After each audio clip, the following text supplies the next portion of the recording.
श्री राम जी का विवाह और राज्याभिषेक दोनों ही शुभ मुहूर्त देखकर शास्त्रों के अनुसार विधि पूर्वक संपन्न किए गए थे। फिर भी न तो उनका वैवाहिक जीवन सुखद रहा और न ही राज्याभिषेक पूर्ण हो सका। विवाह के तुरंत बाद उन्हें वनवास मिला और राज्याभिषेक के दिन ही उन्हें राजमहल की जगह वन की ओर प्रस्थान करना पड़ा।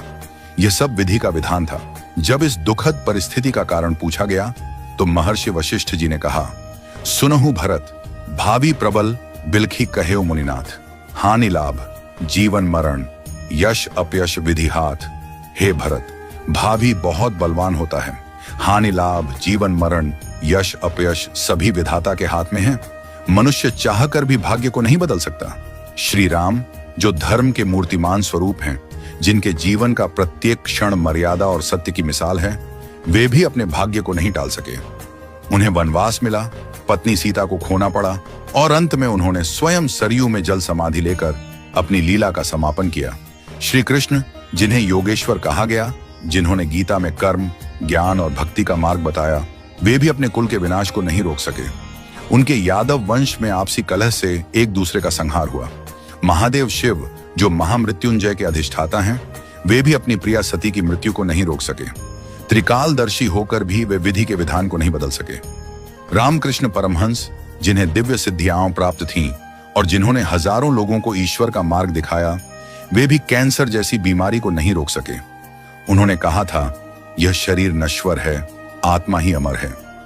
रावण जिसके पास अपार बल और ज्ञान था, जो शिव का भक्त था, वह भी अपने अहंकार के कारण नाश को नहीं टाल सका।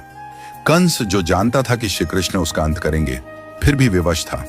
इन सभी घटनाओं से यही सिद्ध होता है कि मनुष्य अपने जन्म के साथ ही जीवन और मरण, यश और अपयश, लाभ और हानि, स्वास्थ्य और रोग, शरीर का स्वरूप, परिवार, समाज, देश और स्थान, इन सब का निर्धारण करके आता है। मनुष्य को यह भ्रम होता है कि वह सब कुछ नियंत्रित कर रहा है, लेकिन वास्तव में सब कुछ ईश्वर के संकेत से ही चलता है। इसीलिए साधक को चाहिए कि वह मन, वचन और कर्म से सहज, सरल और सदाचारी बना रहे, सदैव प्रभु का स्मरण करता रहे और अपने कर्तव्यों को श्रद्धा और निष्ठा से निभाए। मुहूर्त न जन्म के लिए तय होता है, न मृत्यु के लिए। जब जन्म और मृत्यु ही निश्चित नहीं होते, तो बाकी सब कुछ क्षणिक और अस्थायी है। केवल प्रभु का नाम ही शाश्वत सत्य है। इसलिए सदैव ईश्वरमय रहो और आत्मा को परमात्मा के निर्देशों में लीन कर दो। यही सच्चा जीवन है। नियति को स्वीकार करना और प्रभु में समर्पित रहना। हमेशा अपना कर्म करो और बाकी सब कुछ प्रभु के ऊपर छोड़ दो। वही सब करने वाले हैं हम और आप।